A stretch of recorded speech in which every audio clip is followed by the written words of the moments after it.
According to ZipRecruiter, in 2025, police officers in Florida are the lowest paid in all of the US and Canada. With the starting hourly rate at just $22 an hour, it is less than what an Uber driver makes.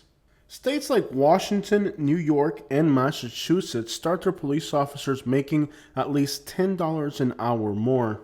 Despite Florida being the lowest paid state for law enforcement in the United States, they have run campaigns trying to convince police officers from other states to move to Florida. The state of Florida is now offering a $5,000 sign-on bonus to anybody who joins law enforcement. But even with that bonus, a law enforcement officer that moves to the state of Washington will still make over $20,000 a year more than a law enforcement officer in Florida. Therefore, a police officer who moves to the state of Washington, for example, would make that $5,000 bonus through their regular salary in only the first 6 months. We all know that law enforcement is one of the most dangerous occupations that exist, and many times law enforcement officers can be hurt in the line of duty.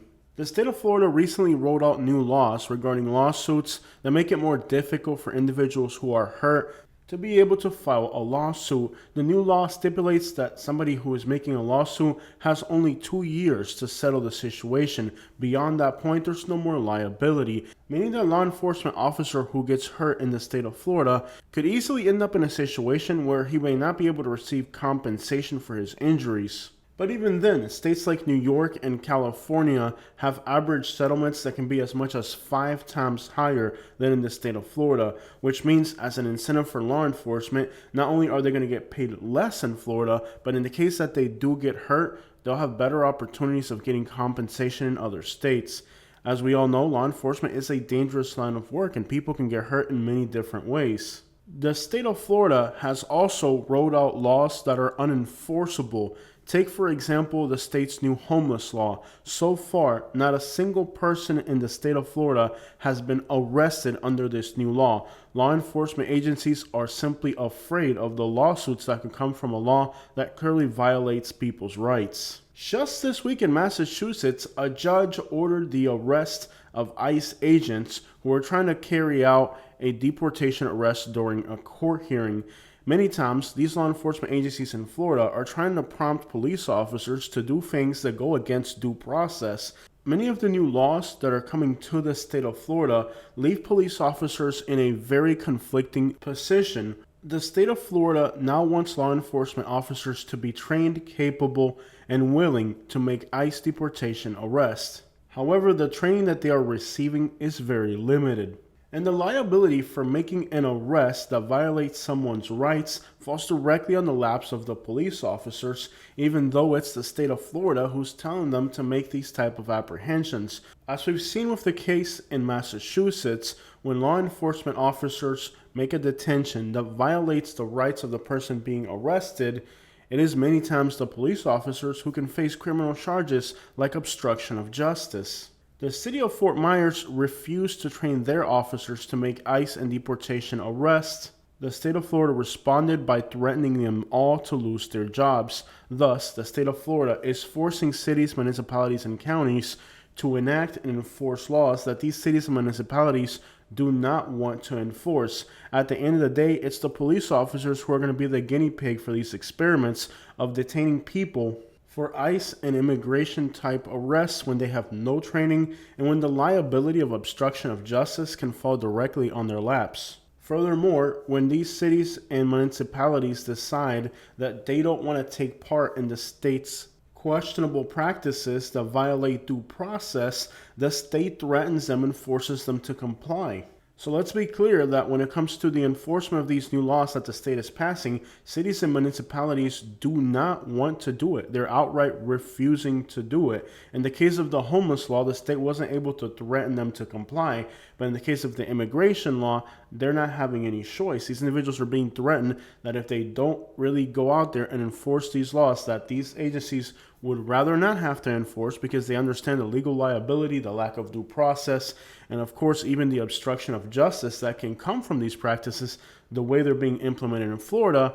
they don't have a choice. They're forced to comply. And again, many times the liability goes right to the police officers. In the case of ICE immigration detentions being conducted by law enforcement officers, morale is low among these agencies. Not everybody in law enforcement wants to do this. I've spoken to a few law enforcement officers, both active and retired, in the state of Florida, and at the moment, morale in law enforcement in Florida is at the lowest level it's ever been. Corruption has become rampant in the higher levels. The higher ups are diverting public resources for their own monetary gain or to promote their own careers. Many times, the law enforcement officers tell me that they feel embarrassed to watch their sheriffs dragging podiums to the middle of fields every time something of high profile or of notoriety happens, as these individuals want to garnish as much media attention, even if it's at the expense of, victims in the community. Any opportunity they get to garnish media attention, they do it. The only thing that they're focused on is garnishing media attention, having cameras in front of them as often as possible to garnish as much publicity for their own personal careers as possible at the expense of the resources of the community and, of course, at the expense of the victims who may not want that much media attention when their family member is a victim of one of these high-profile crimes. Mayor's offices and city councils have a lot of power over law enforcement, and many times these individuals are being swayed by developers and other commercial interests, leaving law enforcement officers to carry out the bidding of developers, builders, and other commercial interests rather than public safety in general. The state has also recently changed its gun laws. Right after the state made new gun laws, we saw an explosion of gun violence throughout the entire state. We've seen a shift of law enforcement away from residential areas and into more commercial districts to protect the interests of builders and developers, with the new gun laws meaning that more people are armed in the state of Florida than ever before, prompting law enforcement officers to be hesitant to make encounters with people in as much as they can, knowing that there are more people armed in the state than ever before. Many times these people who are armed are also combining it with being intoxicated. While this is against the law in Florida, it's a very common practice that people are carrying weapons while also being disorderly intoxicated, leaving law enforcement officers in a position where many times they just overlook dangerous situations to ensure their own safety. And after all, when you're only getting paid $22 an hour, less than an Uber driver, why the crap would you risk your safety? Recently, the jails in Florida are being filled with homeless and with undocumented people driving. Two groups of people that, while they are breaking the law, are not the priority of crime and safety. While law enforcement agencies are being forced to go after the homeless and the undocumented, and these are filling up as much as 50% of the capacity in many of these jails in the state of Florida, it's leaving the window open for other types of criminal activities to run rampant in the state. The state of Florida's drug overdose death rate is now 1.4 times higher than California. The hiring of underpaid brutes willing to do whatever they're told without any questions hasn't come without repercussions for the state of Florida. Criminal syndicates have taken note of the lack of highly trained officers. These criminal networks have invested heavily in white-collar crimes, real estate fraud, credit card fraud, larceny rackets, fencing of stolen property like fuel, as an endless list of financial crimes targeting the medical and pharmaceutical industry. Networks from Georgia, South Carolina, who specialize in check cashing scams at banks, have also become prolific in the state of Florida. Criminals are now aware that law enforcement in Florida is nothing more than a bunch of backwards brutes who are doing nothing more than arresting homeless people and pulling over migrants that don't have a driver's license. This has opened up the window for an increase in fraud, scamming, finesse, and other types of white-collar crimes throughout the state of Florida. And over the last few months, we have seen an explosion of arrests. Charges of fraud and swindling over $20,000 have become more pervasive than ever in the state of Florida recently. These networks are catching on to the fact of how inept law enforcement in Florida has become, and they're targeting the state of Florida for these types of financial crimes, knowing very well that they have a better chance of getting away with it here. This has driven up the cost of all types of insurance in the state of Florida, where now insurance in Florida is the highest in almost every category you can think of in the United States. Whether you're insuring a commercial vehicle, your own personal vehicle, your home, or anything in the state of Florida, the cost to do so here is the highest in the nation.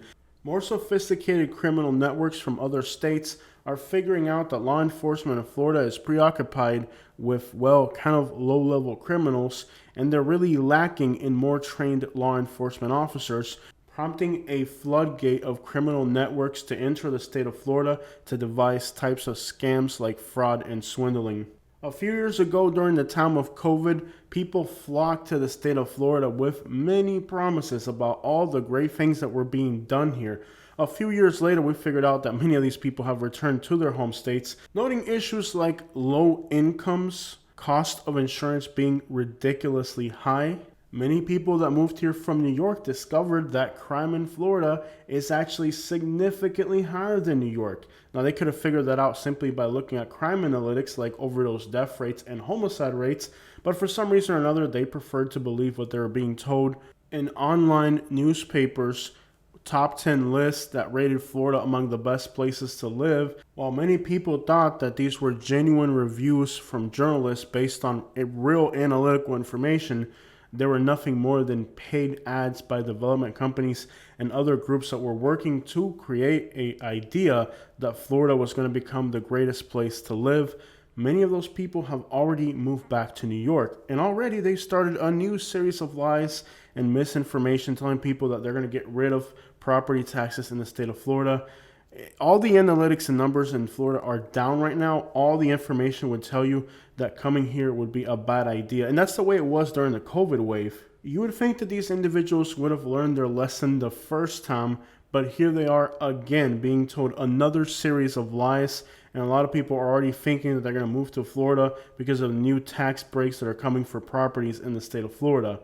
Again, you already fell for this once. Are you going to fall for it again? Apparently, a lot of people will. And this is the crazy thing about Florida, is that no matter how bad the analytics and the real numbers get, reflecting how bad the situation is in Florida, all it takes is for somebody to get behind a podium, make a few statements, or for a magazine to publish something, and here are the waves of people moving back to Florida thinking that things are going to be great, when we've seen repetitively how the state of Florida has been a trap for many people. The state continues to be a very transient state, and all the new waves of people that move here, many of them discover the same exact thing.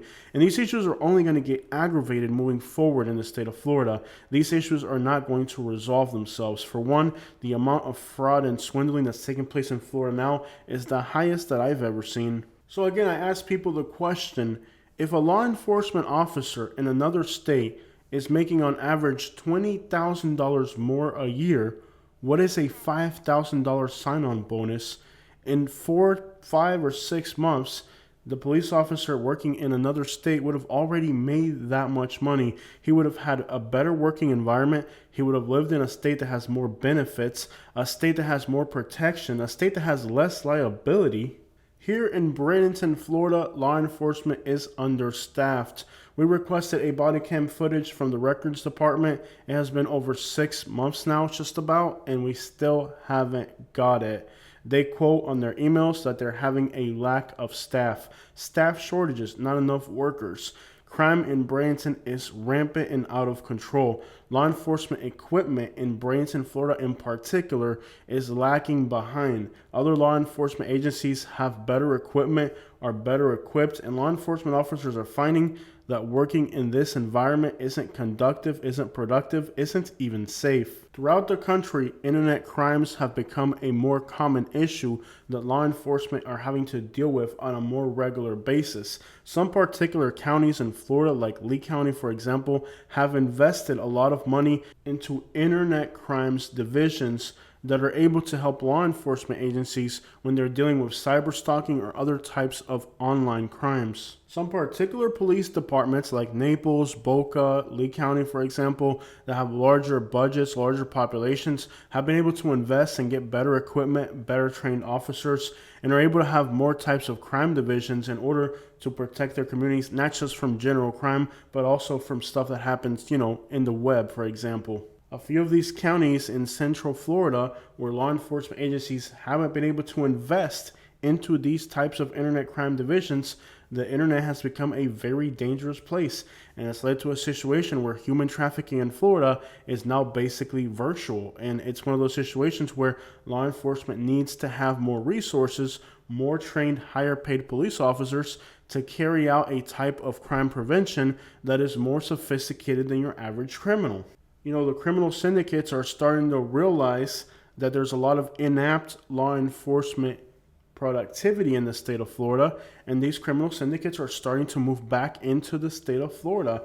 And these are networks that they may profess or they may practice one particular type of crime, but they're part of criminal syndicates that many times involve other criminal activities. So perhaps you have a network of scammers or bank fraud or whatever type of credit card fraud or whatever criminal activity they're predominantly engaging in.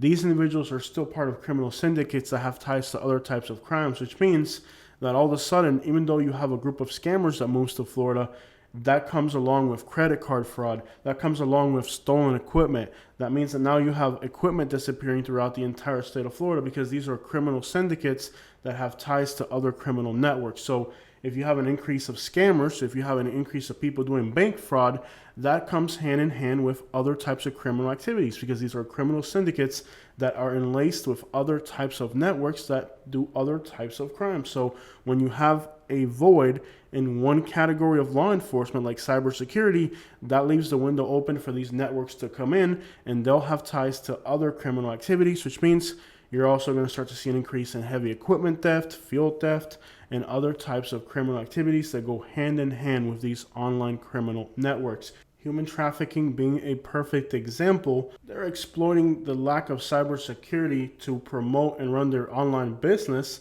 but that's going to be vinculated with other types of criminal activities as well. And the same thing happens with scammers, fraudsters, and swindlers. These are people who come here to do frauds in Florida, but they have ties to other criminal syndicates. And next thing you know, you have crime in other categories come to an explosion because these networks all work together. A guy moves to Florida running some type of credit card scam. He's going to have buddies that are engaging in credit card fraud. He's going to have buddies that are engaging in theft of heavy equipment. Next thing you know, those people are setting up shop here as well. It leads to just crime explosion in general. And again, these are people that are hitting big ticket runs. These aren't small crimes. We recently saw an arrest of a police officer in Lee County, Florida, who was extorting migrants. So what's happening now is that many of the law enforcement officers in Florida being underpaid, being underappreciated, being forced to go after individuals that are kind of lack of due process type arrests, individuals who of course are not going to come with body cam footage, not very much transparency. Law enforcement officers are going after individuals not because they're living illegally in the United States, for example, but because they suspect that these individuals may have a large amount of cash money that they can confiscate. A problem that's been endemic in the state of Florida is that these little police officer gangs that go out there making these types of arrests in sheriff's offices that don't have body cam. Again, these are like lack of due process type arrests, so there's not a lot of transparency. Gives them the ability to go out there, detain individuals, and what they're really doing is they're targeting individuals who they believe have a lot of cash money. So on the surface, people are pleased that they're seeing law enforcement make these ICE immigration arrests in the state of Florida, but what they're not realizing is that these individuals that they're targeting, they're really focusing on individuals who they suspect are going to have large sums of cash money. The nature of these arrests being borderline, if not outright, lack of due process type arrests, the state's already setting these up to where there isn't too much transparency, not too much accountability. The people that are going out there and making these arrests, they're focusing on individuals who they suspect could have very large sums of cash money. And that's the people who they're going after right now, individuals who they could find a large haul of cash. And of course, Lack of due process, no transparency, not a lot of accountability. You're already working on the edge of illegality anyways. All this promotes an environment where law enforcement officers who do stay within the force are kind of incentivized to kind of, forge their own path. And this is kind of like unconfirmed information. It's something somebody's told me, but the notion is that like they have to kick 10% up to the top and then they can get away with it. So like if they find 1,000,000, 100,000 of it has to find its way up to the top. That's unconfirmed, but I mean, just figure. We've all heard of all the crazy stories that are coming out of Louisiana, Mississippi, and Alabama when it comes to police corruption, right? We've all heard these stories. Well, the new standard for wages in Florida for law enforcement is far less than those states. So what type of scenarios do you think are going to unfold here in the state of Florida? It's just endemic to the nature of if you have low paid law enforcement, you're going to have more corruption. That's something that's undeniable. If law enforcement were to focus on getting more higher paid officers with higher skill levels to target these types of white collar crimes and cybersecurity risk and internet crime divisions and just more sophisticated type of crime prevention, I mean, really, if you just think about the nature of homeless and undocumented arrests, you almost don't want educated law enforcement officers. You almost don't want people that have a lot of it's kind of like when I lived in Alabama, I lived in Elmore County and we were close to the Elmore County jail. It's kind of the most notorious jails in the whole country. It's just a mess there. I used to work for the guards many times. They were getting paid like $16.75 an hour. And these guards that work in this facility, they're kind of like living in trailers out in the woods because there's nothing other than the prison out there and some trailers.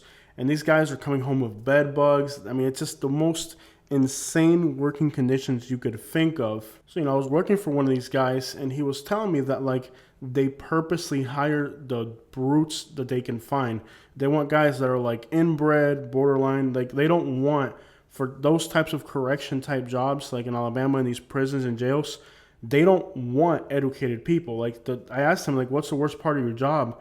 You're getting paid so little, it's dangerous, you're coming home with bed bugs. He said the worst part of his job is that, like, when it comes to corrections, the hiring practice is to purposely hire the most brute person they can find. They want a guy that's inbred. They want a guy that's like almost borderline not right in the head, because he says like that's the guy that'll beat somebody senseless and not have any second thoughts about it. Like you can't just put a guy that's got morals and convictions and kind of like, that thinks for himself in the situation where his job is to beat inmates, for example. Like, so it was something like the worst part was dealing with his workmates, because it's like they purposely hired they don't even want people from the city. Like they want to hire somebody that was born in a town of 500 people and possibly barely graduated type thing. Like they want somebody who is like of the absolute most brute and simple minded background for these correction type jobs, because the types of jobs that they're carrying out aren't the types of a job that somebody who has like 3 brain cells is going to carry out voluntarily, because they said, like it's a prison, like we're beating people every day with sticks and stuff. He's like, this isn't like you can have somebody here that thinks for themselves. Like our hiring practice is to find people in the most backwards towns, like in the most like just people that are completely isolated from society, just don't have any kind of touch with reality of the outside world.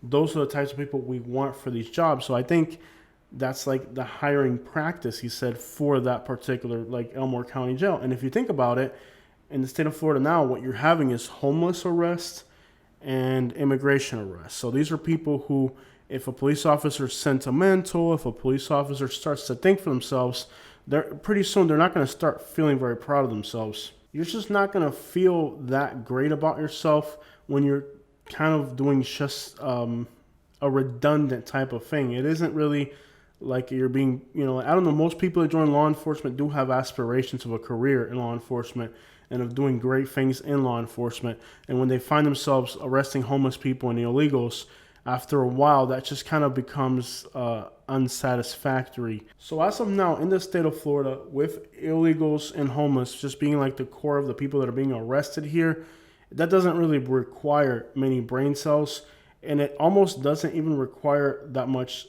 income. You don't want somebody that has aspirations if these are the type of operations they're carrying out. So this is kind of like law enforcement in Alabama. Like they're trying to turn Florida into Alabama, where law enforcement is just brutes that carry out these tasks without any real second thought. Any logical, well-educated law enforcement officer would immediately detect the liabilities and the risk and say, this isn't worth it. Unless you can get into an agency like Longboat Key or, like Naples or Boca Raton or something like that, you might have better odds there. But, like, unless you can get into an agency of that nature, it really isn't that great of a job.